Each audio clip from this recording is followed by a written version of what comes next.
به نام خداوند بخشاینده و مهربان. امید که خوب و صحتمند باشید همه شما. خب درس گذشته تا قسمت اکسرسایز 1 رسانده بودیم. در قسمت اکسرسایز اول هم گفتیم که شما اولین که یک فایل باز کنید به نام اکسرسایز 1، دومین که پسوند پی وای استفاده کنید به خاطر مشخص کردن فایل شما از نوعیت پایتون، یعنی متن گفته شما پرینت کنید و در قسمت آخر ایره اجرا کنید. تا این قسمت خوانده بودیم. امروز ادامهش قسمت گیتین کاراکترز هست که حروف جی رو گفته چطور یک جی بزرگ و جی کوچک تبدیل میکنیم و در اینجا گفته دو نوع سیستم عامل چی که برای ما مثال زده. در قسمت لینوکس گفته اگر اینمی بخوایم ما جی رو تبدیل کنیم یا یک جی کوچک نوشته کنیم باید بریم alt gr plus shift plus هش بزنیم تا که جی برای ما نوشته شده. ولی در قسمت ویندوز گفته که یک کیبورد یا کیبورد خاص به نام کپس لوکس هست که فرضاً ما میخوایم زمانی که حروف از بزرگ به کوچک تبدیل کنیم از کوچک به بزرگ و این قسمت یو 011 ایشی زمانی که فرضاً ما در اینجا یک دستور میدیم میخوایم از بزرگ به کوچک تبدیل شونه میرده قسمت زبانهای هگزادسیمال چیزا یعنی قیمت جی باید ثابت شونه بعد از 01 تا این دستور اجرا شونه. خب اینا شما در اساسات کمتر خواندید، دقیق تر نمیدونم. قیمت اف به نظرم 14 است که چند است و اینا قسمت کنورتینگ و تبادله است. خب موضوع دومین که در اینجا آمده تایپ خودش یک فانکشن است که مشابه پرینت یعنی همون چاپ منه یا تایپ منه یک چیز دیگه. در اینجا نگاه کنید که اصل متن هلو ورد چی که پرینت کرده یا تایپ کرده. چند موضوع مهم در اینجا هست. گفته که این متن خودش استرینگ است. ما در درس گذشته گفتم که استرینگ ما زمانی در کد نویسی تشخیص میدیم که بین کوتیشن قرار بگیره، یعنی خودش سینگل کوتیشن است که به خاطر مشخص کردن یک متن یا یک استرینگ استفاده میشه. استرینگ خودش هم مجموعه از حروفا یا مجموعه از کرکتر هست. یعنی چند کرکتر در فارسی اگه ما بگیم فرضاً الف ب ت این خودش از کرکتر و زمانی که میگیم امان یعنی الف میم الف نون یک جاش با هم ترکیب شده استرینگ یا لغت یا اسم چیزا رو تشکیل داده. و موضوع دومی را که بیان که قسمت لنت یعنی شمار کرده، یعنی متنی که در اینجا تایپ کرده شماریده. چند تا بوده؟ 13 تا بوده. 13 تا حرف بوده.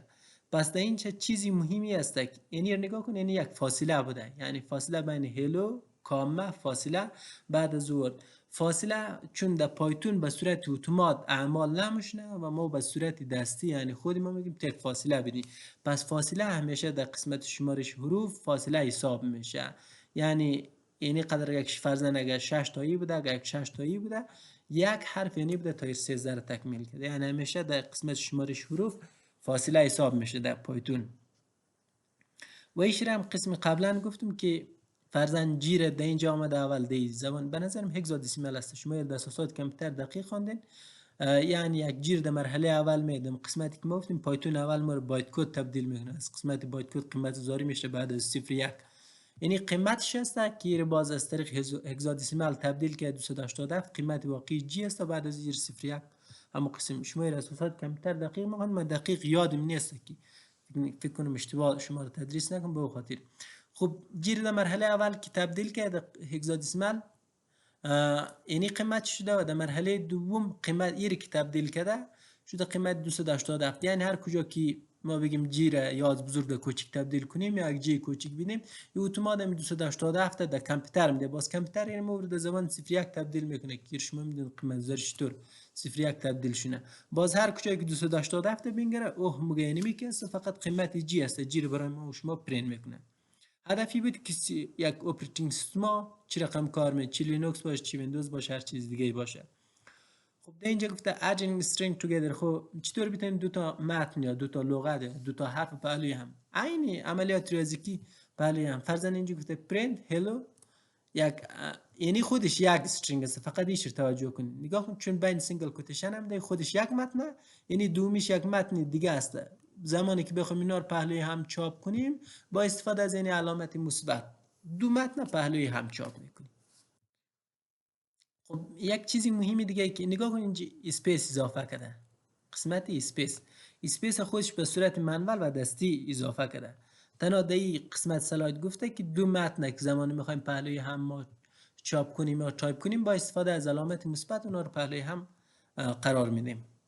نگاه کن، یعنی هم نتایج فرضاً اینجا دوباره توضیح ده و در قسمت یعنی هم نتایج چاپ یا ریزالت چی بعد از رن کردن. خب پیور کنکتینیشن در قسمت نگاه کن، اسپیس گفتیم به صورت دستی. در اینجا ما میگیم اول هلو، بعد از او کامره برای ما نوشته کو، بعد از این که یعنی متن چاپ کرد گفتیم برای ما چی رو چاپ کو، یک فاصله را نگاه کن، در این قسمت فاصله را ایجاد کو. بعد از او گفتیم چی رو اضافه کو، جمع چی یعنی استرینگ دومی ورد. و در این متن دیگه گفته که اول هلو رو چاپ کو، یعنی این قسمت ما هلو و کامه رو چاپ کرد، در مرحله دوم چی رو اضافه کو، پیش از اینکه تو متن دومی رو اضافه کنی برای ما گفتیم یک فاصله یا یک اسپیس ایجاد کن، این اسپیس ایجاد کرد بعد از متن دوم.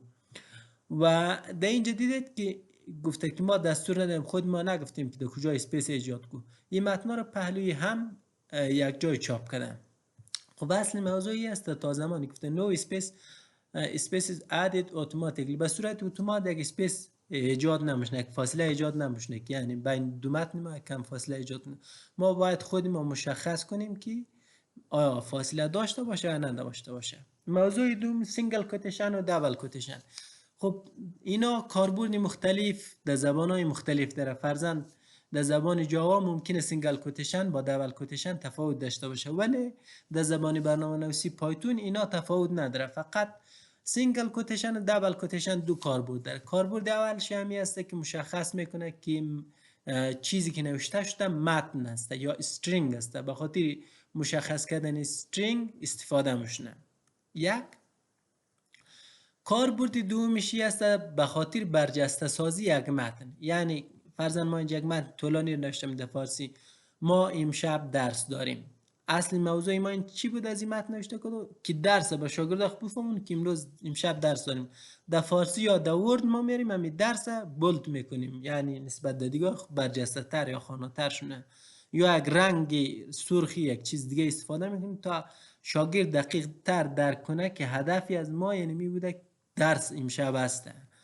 و این میم در زبان برنامه نویسی ما از کوتیشن ها استفاده میکنیم کتاب یوزر دقیق تر بفهمه. در اینجا باش یک متنی براش اینجا نگاه کن، در این قسمت این سینگل کوتیشن اول کل استرینگ با سینگل کوتیشن شده. در قسمت دوم آمده ما گفتیم هلویش را بین دابل کوتیشن برای ما نشان بدی، یعنی هم اوتپوت یا هم ریزالت هسته.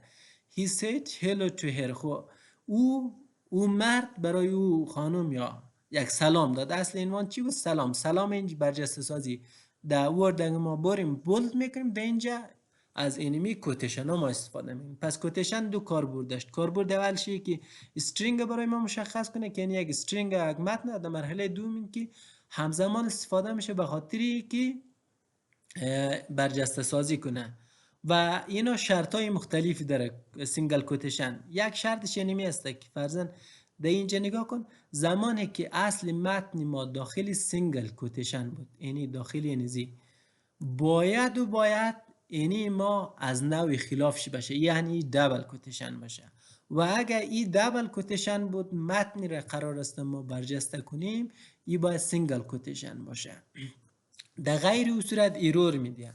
باز اینا آمده یک راه حل. این در اینجا نگاه کن، فرض کنید اول کل متن ما هم داخل سینگل کوتیشن نگاه کنید و در قسمت ای هم سینگل کوتیشن به خاطر برجسته سازی استفاده. پس این رو گفته ایرور میده. اینا آمده یک راه حل به خاطر همی سنجیده. گفته زمانی که تو این سینگل کوتیشن استفاده کردی کلی متن خورد، اگه خواستی این هم سینگل کوتیشن برای تو نمایش بده، یعنی تنها یک تا اینی دبل کوتیشن نباشه یک تا نمایش بده، تو میتونی در صورتی که پیش روی از اینی سمبول استفاده کنی. این سمبول های خاص هسته، یعنی خلاف یک تقسیم که هسته اینی قسم کش میشه، بازی برعکس ازی هسته. پیش از کوتیشن خب ما باید از اینی استفاده کنیم. پس در اینی صورت ایرور نمیده. خب اینا رو باش صورت عملی دقیق تر میدونیم. خب تا هم اینجا فکر میکنیم که کافی است، باش بریم به صورت عملی روی ازی کار کنیم. خب ما یک متن نوشته میکنیم در مرحله اول پرینت کو، فرضاً برای پرینت اینی رو